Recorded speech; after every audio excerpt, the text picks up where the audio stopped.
नमस्कार, मैं हूँ आपके साथ निहारिका महेश्वरी। आज की स्टार शख्सियत हमारे साथ एक ऐसी शख्सियत है जो मॉरल पुलिसिंग में बिलीव करती है, जो पैदल गश्त में बिलीव करती है, सरप्राइज चेक में बिलीव करती है और जिसने पुलिस की जो नकारात्मक छवि है उसको हटाकर असली सिंघम, असली दबंग को रियल स्क्रीन पर वो लेकर आए हैं, लाइव लेकर आए हैं। नक्सल ये जहां पर जाते हैं वहां नक्सल की समस्या पूरी तरीके से ऑफ हो जाती है। डकैत इनसे दूर होते हैं। इनके सामने बड़ा अपराध छोटा अपराध कुछ नहीं है, अपराध अपराध होता है, क्राइम क्राइम होता है। जितनी फाइन इनकी पर्सनालिटी है उतने ही डर जाते हैं गुंडे, बवाली और जो भी क्रिमिनल्स हैं इन्हें देखकर। खौफ इतना है, लेकिन ये वायरल भी है। इनका मजाकिया अंदाज भी है, कुछ भी कर देते हैं, वायरल हो जाता है। जहां जहां जाते हैं वहां पर कैमरा इन्हें फॉलो करता है। इस वक्त मेरे साथ एडीजीपी एमपी शेड्यूल जोन डीसी सागर साहब मौजूद हैं। सर, स्वागत है आपका। जय हिंद, welcome to our channel. Thank you very much for inviting me here. बहुत बहुत धन्यवाद आपका, आपने हमें अवसर दिया अपनी अभिव्यक्ति बताने का, अपनी जानकारी देने का। Most welcome. ठीक है सर, पहला सवाल मेरा आपसे यही है कि जर्नी उत्तर प्रदेश के बुलंदशहर से शुरू कैसे हुई? मुझे जितनी जानकारी है, आप एलएलबी हैं, आपने अपनी जो प्रैक्टिकल ट्रेनिंग या थ्योरेटिकल नॉलेज फील्ड में अप्लाई करी और कहीं पर बोला जाता है कि जहां पर जिस ऑफिस में आप बैठे हैं, अगर डीसी सागर किसी भी जोन में है या कहीं पर वो डेप्यूट कर दिए गए हैं तो वो आपको ऑफिस में नहीं सिर्फ फील्ड में मिलेंगे। पैदल चले जाते हैं, बिना बंदूक लिए, बिना तैयारी के नक्सलियों से मुठभेड़ करने के लिए और फिनिश ऑफ कर देते हैं। इतना करेज उत्तर प्रदेश के बुलंदशहर के आम परिवार में, आर्मी फैमिली का बैकग्राउंड आपका है, ये कैसे आया? और अपनी जर्नी के बारे में थोड़ा सा पहले एक्सप्लेन करिए। बहुत धन्यवाद। ये सामान्य सी बात है। मुझे मेरे फादर आर्मी में थे तो उन्होंने कही कि पहले आप इंसान हैं, उसके बाद ही आप यदि कुछ बनते हो तो वो। ये जो जज्बा है मानवता का, ये विरासत में मिला। और रही बात पुलिस को एज ए करियर चुनने की, तो जनहित में आप कई तरह की सेवाएं कर सकते हैं। तो मुझे लगा कि पुलिस ऐसा एक क्षेत्र है जिसमें आप जनता से जुड़ के उनकी पीड़ाओं को हर सकते हो, उनके आंसू पहुंच सकते हो, उन्हें खुशी दे सकते हो। और यही वजह थी। और दूसरी चीज ये कि जो आपने बातें कही, हालांकि मैं उसमें एग्री नहीं करता हूँ कि दबंग या और भी कुछ। हमें सिर्फ अपनी ड्यूटी करनी है, और ड्यूटी करनी है डिलाइट के साथ, ड्यूटी करनी है आनंद और खुशी के साथ। ये हम ड्यूटी कर्तव्य करेंगे तो इससे जनता का भला होगा, जनता खुश होगी, जनता भय मुक्त होगी, या जनता को एक खुशी का पल मिलेगा, न्याय मिलेगा। यानी पुलिस एक न्याय की प्रक्रिया में एक रीढ़ की हड्डी है, क्योंकि माननीय न्यायालय न्याय देगी, लेकिन हमको उस केस को उस तरह से प्रस्तुत करना होगा कि वो माननीय न्यायालय के समक्ष में हम खड़े उतर सकें और पीड़ित को न्याय दिला सकें। तो ये सब कुछ मोटी मोटी चीजें थी जो मैंने बहुत पहले समझ ली थी, और उसका मैं आज तक आत्मसात करके फॉलो कर रहा हूँ। लेकिन सर, लोअर लेवल पर आप इसको किस तरीके से लेकर जाएंगे? कुछ चीजें एस्केलेशन होता है लोअर लेवल से ऊपर। ज्यादातर जितने भी वादी होते हैं मैं देखती हूँ कि वो डायरेक्ट आपके पास आते हैं। क्या लोअर लेवल पर या जो एक प्रोटोकॉल है, जो एक प्रोफाइल है, उस पर भरोसा नहीं है? क्योंकि आप तो पीड़ित की बात कर रहे हैं, उन्हें न्याय दिलाने की बात कर रहे हैं, समस्या के तत्काल निराकरण की बात कर रहे हैं विधिक तौर पर, लेकिन नीचे लेवल पर अभी भी पुलिस को लेकर इतना ट्रस्ट नहीं है, जनता में आक्रोश है और एक ट्रेडिशनल छवि बना दी है कि पुलिस के पास हमें जाना नहीं है, पुलिस के पास रिपोर्ट भी नहीं करनी, एफआईआर भी नहीं करनी, मामला अंदर ही अंदर सलटा लो वरना घूमते रहो। इस बात में काफी सच्चाई है, लेकिन अधिकांश लोगों को, अधिकांश पीड़ितों को न्याय मिलता है। परंतु कुछ ऐसे ब्लैक शीप्स होते हैं, कुछ ऐसे पुलिस में भी कर्मचारी होते हैं जो अपने कर्तव्य को स्वार्थ के पीछे रखते हैं। तो जहां ये स्वार्थ सामने आता है वहां कोई कर्तव्य कभी आपको ऊंचाइयों तक नहीं लेके जाएगा। तो इसलिए मेरा सभी पुलिसकर्मियों से और भी अधिकारियों से कहने का ये तात्पर्य होता है कि आप अपने कर्तव्य का निष्पादन कीजिए, अपने आप न्याय मिले। यदि आप अपने कर्तव्य में कोई लापरवाही करते हैं, जैसे उदाहरण कोई घटना होती है और घटना पे आप नहीं जाते, तो क्या क्या संभावना हो सकती है? वहां पर साक्ष्य नष्ट हो सकता है, वहां पर जो आरोपी है उस रक्त रिसाव से, मान लीजिए घायल है, वो रक्त रिसाव से वो उसकी डेथ हो सकती है। यदि आप तुरंत पहुंच गए तो आप अस्पताल है फिर जान बचा सकते हैं। इसलिए मेरा पहला फलसफा अपने कर्मचारियों से, अधिकारियों से ये है कि आप तुरंत घटनास्थल पर पहुंचिए यदि सूचना मिलती है तो। ये तो हो गया निराकरण। अब उसको प्रिवेंट करने के लिए आप गांव में जाइए, शहर में जाइए, लोगों से मिलिए, उनकी समस्या को इससे पहले कोई विकराल रूप ले उसका डिस्पोजल कीजिए, उसका निराकरण करवाइए।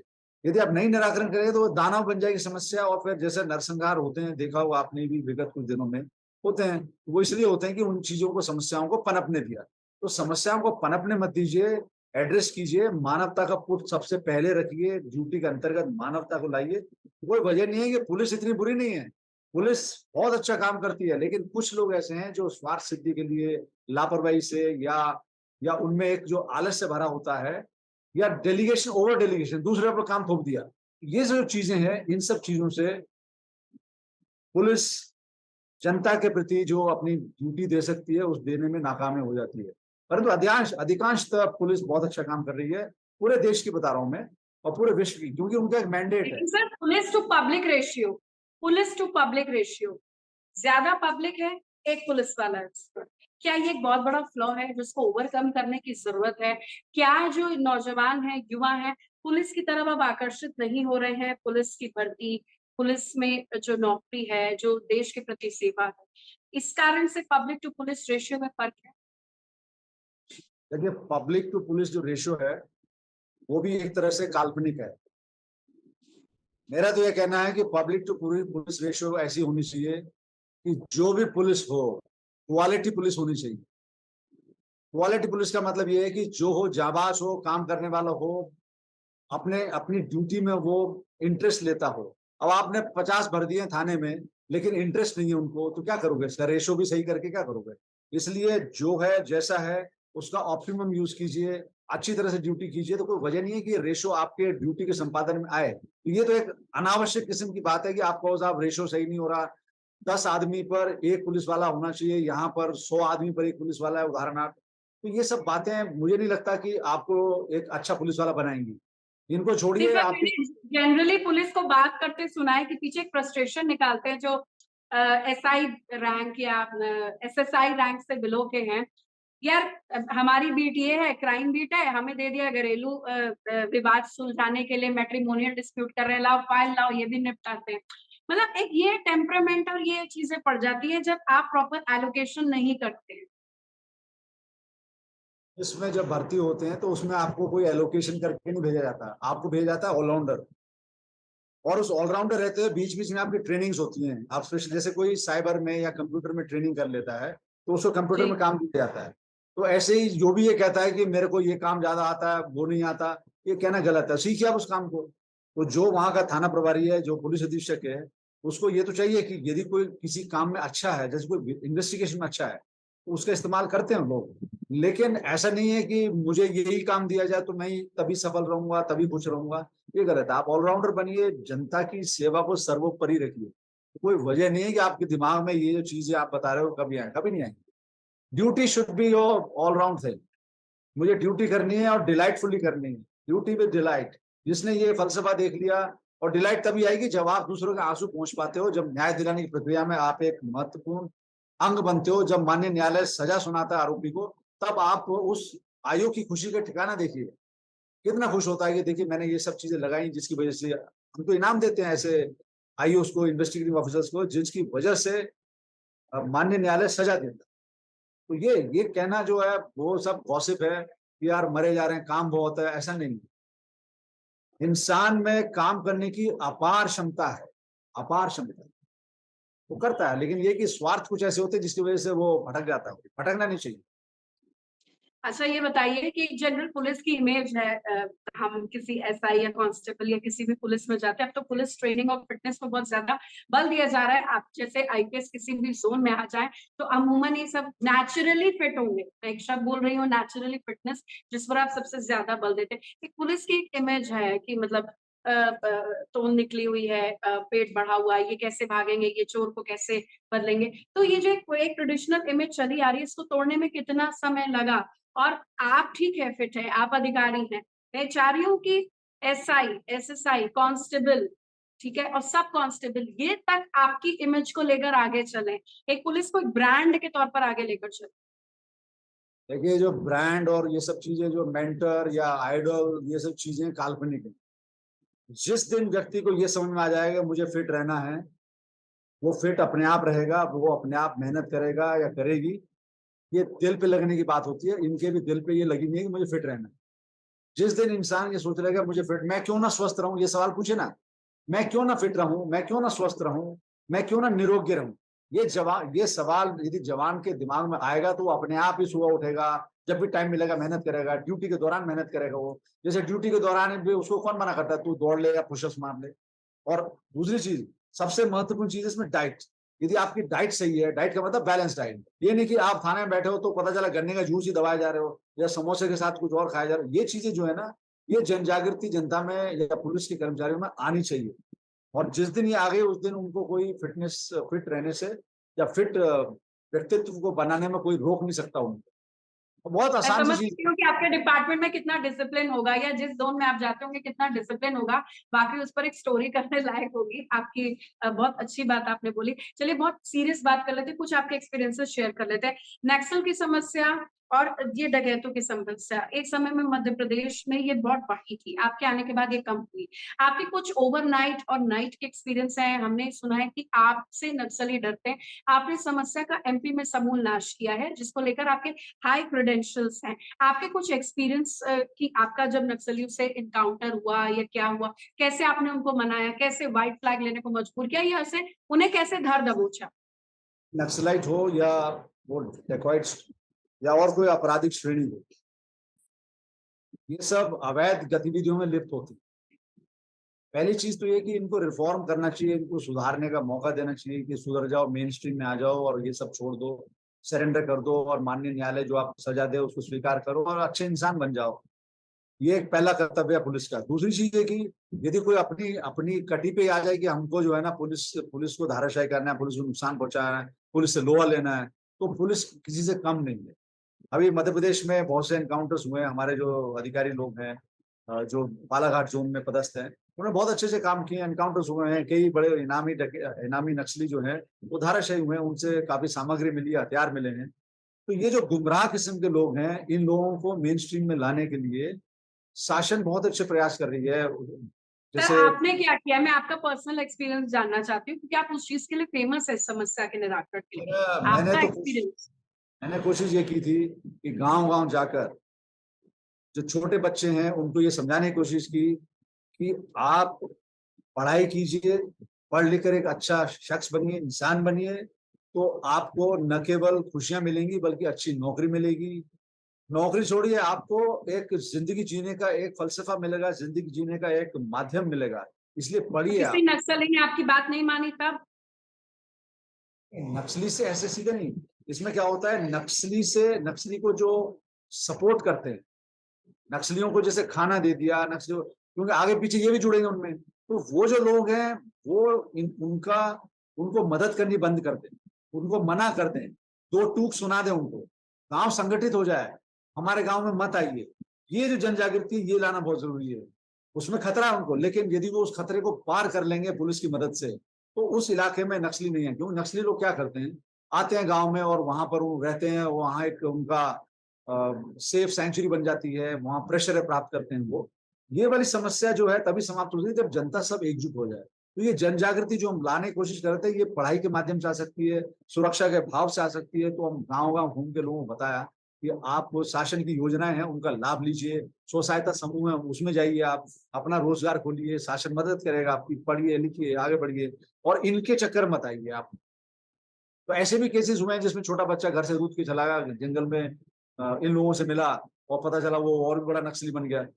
तो ये जो कुंठा का भाव है ये भी एक कारण है। तो जनता से अपील है कि आप अपने बच्चों को प्यार से रखिए, समझाइए, पढ़ाइए, लिखाइए और जो भी आप खिला सकते हैं अच्छी तरह से उनको खिलाइए और उनका जी। स्वर्णिम भविष्य की ओर देखिए आप। और यही हाल डकैतों के साथ में है। डकैत भी जो है ना रंजिश पालते हैं और फिर बागी हो जाते हैं वो। तो उनको भी समझाना चाहिए, समझाते हैं, अब भी समझा रहे हैं लोग कि अब तो जो डकैती की समस्या है यहाँ पे ऑलमोस्ट खत्म है मध्य प्रदेश में। नहीं है अब, पहले जो गिरोह होते थे, अपहरण करते थे, मर्डर करते थे, ये करते थे, वो सब चीज़ें जो है एक हिस्ट्री हो गई है अब। आज की डेट में जो उनको जनता को बताया जाता है, देखो कितना गलत काम है, जनता भी ये मानती है कि ये गलत काम है।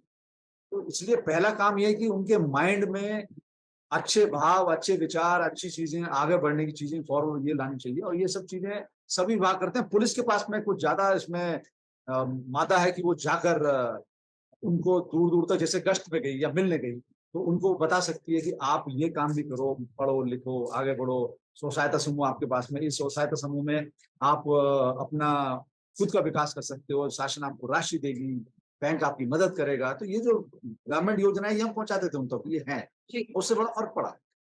बहुत बहुत चैलेंजिंग था और उससे फ़र्क भी पड़ा और अभी सिचुएशन लाउड एंड क्लियर है और एमपी भी अभी विधानसभा चुनाव में भी प्रवेश करने वाला है। उसके बाद आपके पास जो ज़ोन है, वहाँ पर चीज़ें क्लियर, स्मूथ और सोबर तरीके से आगे बढ़ें, ये भी आगे का एक बहुत बड़ा चैलेंज है। जहाँ पर जो चुनाव है लड़ा जाता है इश्यूज़ को लेकर, फिर एंड में धार्मिक ध्रुवीकरण हो जाता है, बवाल होता है, तब आप लोगों को फ्रंट लाइन पे आना पड़ता है। चलिए सर, जाते-जाते एक अहम बात आपसे, जिस कारण से आप फेमस हैं, डिजिटल दुनिया का दौर है और डिजिटल मीडिया में अगर हम डीसी सागर आईपीएस सर्च भी करें तो सबसे पहले आपका वो पतंग वाला, हर हर शंभू वाला, शिव तांडव स्रोत करते वाला और पुलिस में जो एक्स्ट्रा करिकुलर एक्टिविटीज हैं उसको आगे बढ़ाने वाला फेस वायरल हो जाता है। कैसे मैनेज कर लेते हैं और कितना मजा आता है इन चीजों में आउट ऑफ द बॉक्स जाकर?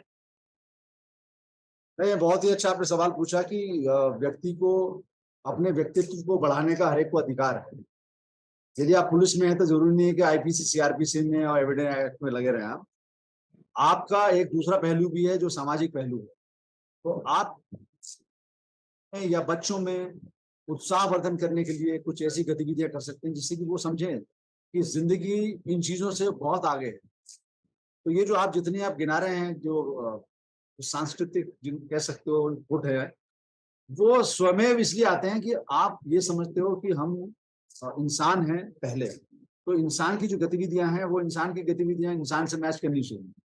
जैसे मैं उदाहरण बता दूं आपको, मैं बच्चों में जाता हूं तो बताता हूं उनको, और ये चंद लाइनें हैं कि सागर से भी गहरा हूं मैं, तुम कितने पत्थर फेंकोगे, चुन चुन कर आगे बढ़ूंगा मैं, तुम मुझको कब तक रोकोगे, तुम मुझको कब तक रोकोगे। तो ये जो चीजें चुनौतियां आप जिंदगी में आएंगी, तो उन चुनौतियों को आप कैसे धराशायी करोगे और अपने लक्ष्य की तरफ बढ़ोगे, उस लक्ष्य का ये माध्यम है।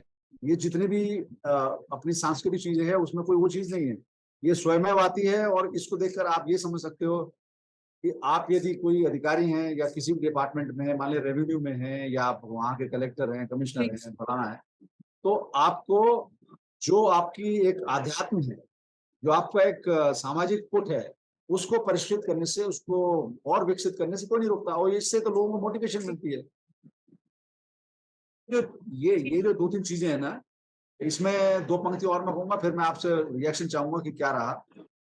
कि टूटे हुए सपने की सुने कौन सिसकी, अंतर को चीर बैठा अधरों पर मिटकी, हार नहीं मानूंगा, हार नहीं ठानूंगा, काल के कपाल पर काल के लिखता मिट गीत नया अटल गाता। बिहारी वाजपेयी। हाँ, ये जो गीत नया गाता हूं ना, ये बहुत जरूरी है।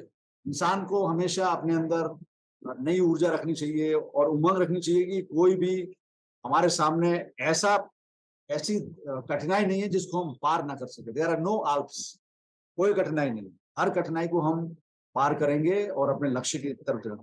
तो बच्चों को चाहिए कि लक्ष्य अपना बनाएं और उसकी तरफ वो ईमानदारी से आगे बढ़े। नहीं आता तो दूसरे से पूछ लें कि मैं कैसे करूं, लेकिन आगे बढ़ते रहेंगे। यदि वो आगे बढ़ते रहेंगे तो कोई वजह नहीं है कि वो देश सेवा, समाज सेवा और अपने प्रदेश की सेवा, परिवार की सेवा करने में कामयाब ना हो। तो ये सब कुछ चीजें हैं जो मैं जनता को बताता हूँ। डिजिटली कैसे जुड़ेंगे आम आदमी से? आम आदमी तक डिजिटली कैसे जुड़ेंगे जिसके पास टीवी नहीं, बस ये मोबाइल की स्क्रीन है? डिजिटली जुड़ने के लिए सबसे पहली चीज तुमको ये बताया जाएगा कि आप डिजिटल वर्ल्ड में आगे हो, अल्फा जनरेशन है आपकी। तो पहले तो इसका एडिक्शन में मत आइए। आप इसको इसके एडिक्ट मत बनिए। आप उतना ही इस्तेमाल कीजिए जितना आपका जरूरी है। और जी उसके सर, मेरा ये है कि कनेक्ट के मामले में यूपी पुलिस और तमाम राज्यों की पुलिस ज्यादा एक्टिव है एमपी पुलिस के मुताबिक। डिजिटली कनेक्ट आप लोग कब करेंगे? कोई कोई समय का इंतजार कर रहे हैं? नहीं मुझे लगता है कि डिजिटल आना, कनेक्ट की अगर आपको किसी से अपनी बात बोलनी है तो अगर वो आपको ट्वीट या टैग कर दे तो आपकी तरफ से तुरंत रिएक्शन और रिड्रेसल है। आपने शायद अपडेट नहीं देखा। मध्य प्रदेश का जो डिजिटल कनेक्ट है, वो जितने भी राज्य हैं उनमें किसी से भी कम नहीं है। कैसे? यहाँ पर सोशल मीडिया लैब्स बनी हुई है। यहाँ पर अलग अलग जो साइबर है उनके अलग अलग सॉफ्टवेयर हमारे पास में। और ग्रामीण से जुड़ने के लिए हमारे पास में कुछ ऐसे व्हाट्सएप ग्रुप्स बने हुए हैं जहाँ आप सीधा संपर्क उनके, मान लीजिए ट्विटर पे या फेसबुक को टैग करता है तो उसका जवाब दिया जाता है उसको। उसका जवाब दिया जाता है कि आपने इतना गलत बोला, जैसे किसी ने गलत खबर छापी इस पे ट्विटर पे, उसका तुरंत खंडन जाता है।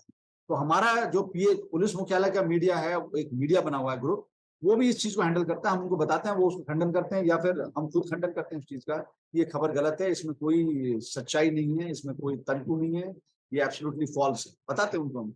और इन सब चीजों में हमारा जो जवान है, जो आज की डेट में जो आरक्षक भर्ती हो रहा है, वो टेक्निकली काफी साफ, टेक्निकली काफी वो स्मार्ट है, वो जल्दी पकड़ता है चीजों को। और जो जनता में जो युवा लोग हैं उनसे जुड़ने के लिए, जैसे यूट्यूब चैनल्स हैं कुछ, या फिर ग्रुप्स बने हुए हैं, उनमें जाके या फिर व्यक्तिगत रूप से जाके उनसे बात करते हैं। तो मेरे कहने का मतलब ये है कि Madhya Pradesh digitally public connect में किसी से पीछे नहीं है, अच्छा काम कर रहा है और आगे कर सकता है, करेगा, वो कर रहा है। Thank you so much DC Sagar साहब, आपका हमारे साथ जुड़ने के लिए और इतनी बेबाकी से तमाम मसलों पर बात करने के लिए। थैंक यू सो मच, आप हमारे पास आए। आपसे सिर्फ आखिरी में बस इतना ही कह सकते हैं, जय हिंद।